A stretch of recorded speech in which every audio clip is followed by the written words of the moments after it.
څنګه په خپل موبایل کې یو وی پی ان اکټیو کولی سو. نو په دا ویډیو کې موږ تاسو ته تر ټولو نه بهترین وی پی ان وموښي او د هغه د اکټیو کولو یعنې یوز کولو طریقه به مکمل درته وښیي. فرسټ اف آل به تاسو راسئ خپل موبایل پلی سټور ته. پلی سټور کې به تاسو سرچ کړئ ټچ وی پی ان. همدغه ټچ وی پی ان تر ټولو نه بهترینه وی پی ان دی او تر ټولو نه ښه کار ورکوي. تاسو به دا لومړی سر کې انسټال کړئ. نو کله چې تاسو دا وی پی ان ور انسټال کړئ د هغه نه پس به تاسو دا اوپن کړئ. زه ویډیو سټاپ کړم تر څو دا انسټال شي. بلې دوستانو نو دا دی دا وی پی ان انسټال سو. دا تر ټولو نه بهترین وی پی ان دی.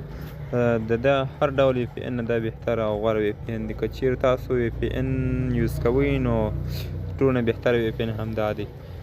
مکمل طریقه هم درته ښیم. تاسو راسئ دلته دا اوپن کړئ.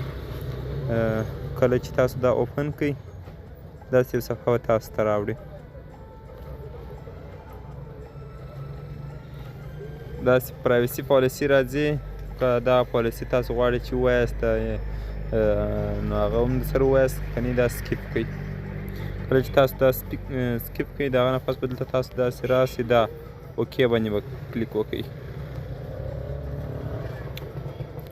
دلته تاسو ته وایي یو آر اټ افغانستان سویچ لوکیشن ټو کوم ځای. هر ځای چې تاسو دلته انتخابوئ هغه هم انتخابولی شئ. نو هغه کنټري تاسو غواړئ انتخابوئ. دلته یو کنټري ده زه تاسو ته وښیم سپینش په نامه ده فکر کوم. بله سپینش په نامه ده. همدغه سپین دا کنټري تر ټولو نه ښه وی پی ان دی. تاسو دغه یوز کوئ عموما یا هم اتومات هم دی خپله کیږي. تاسو داسې وکړئ دلته راسئ دا کنټینیو کنکټډ باندې کلیک وکړئ. وروسته د هغه نه پر اوکې باندې کلیک وکړئ. دا به تاسو ته اوس اکټیو سي. تاسو صبر دلته ورته وکړئ. دلته تاسو دا منیو کې لیدلی سئ کنیکټینګ د دې د روان دی. نو دا دی هغه یې راوړی. اوس صبر ورته وکړئ چې دا کنیکټ سي. دا تر ټولو نه بهترین او غوره وی پی ان دی. که چیرې تاسو وی پی ان یوز کوئ نو دا تر ټولو نه غوره وی پی ان دی. دا دوستانو دا وصل سو. دا وخت یې دا دی روان سو. تاسو لیدلی سئ دا انکمینګ. نو دا اوس هغه ستاسو لوکیشن یې چینج کړئ. ځینې خلک د وی پی ان یوز کوي نو د وی پی ان د یوز کولو لپاره دا تر ټولو نه بهترین وی پی ان دی.